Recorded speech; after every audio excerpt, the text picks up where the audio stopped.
7 দিনে 7 রকমের টপিক মোটামুটি আলোচনা হয়েছে। তার সবগুলোই আমাদের কেরিয়ারের জন্য খুবই গুরুত্বপূর্ণ। তার মধ্যে সবথেকে যেটা ভালো লেগেছে সেটা হচ্ছে টাইম ম্যানেজমেন্ট এবং মানি ম্যানেজমেন্ট। আমাদের ম্যাম শিখিয়েছে যে একটা ম্যাট্রিক্সের মাধ্যমে কখন কোনটা আগে করা যায়। যেরকম কিছু ব্যাপার আছে যে urgent, important, not urgent, not important.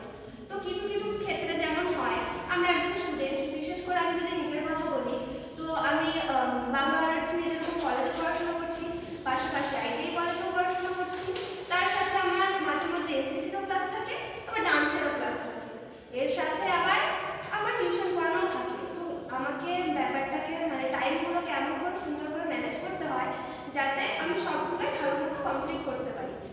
এবার যে ম্যাট্রিক্সটা ম্যাম দিয়েছে সেখানে কিছু জিনিস হয় যেটা আমাকে নিজেকেই করতে হবে এবং তখনই করতে হবে। কিছু কাজ থাকে যে হলো কি আমাকেই করতে হবে, কিন্তু আমি পরে করলেও আমি পারবো, সেটা আমি শিডিউল করে রাখতে পারি। কিছু জিনিস হয় যে আমি না গেলেও হবে, আমি অন্য কারোর দ্বারা আর কি এটা করে দিতে পারবো। আর কিছু জিনিস থাকে যেটা আমি না করলেও আমার চলে যাবে, সেটা আমরা একদম ডিলিট করে দিতে পারবো। এটা হলো গিয়ে আমাদের টাইম ম্যানেজমেন্টের যে ম্যাট্রিক্সটা আছে সেটা।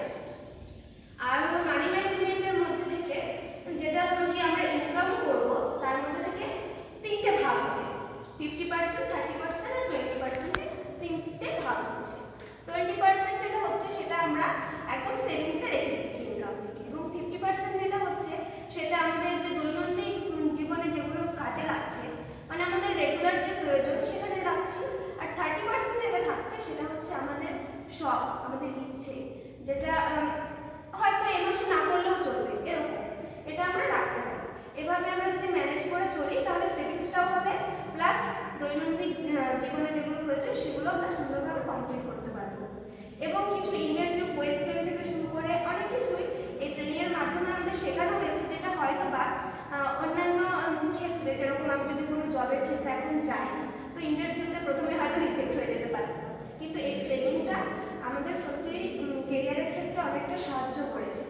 তার জন্য আমি অসংখ্য ধন্যবাদ জানাবো আমাদের যে ট্রেনার ম্যাম ছিলেন তাকে, আমাদের কলেজ কর্তৃপক্ষ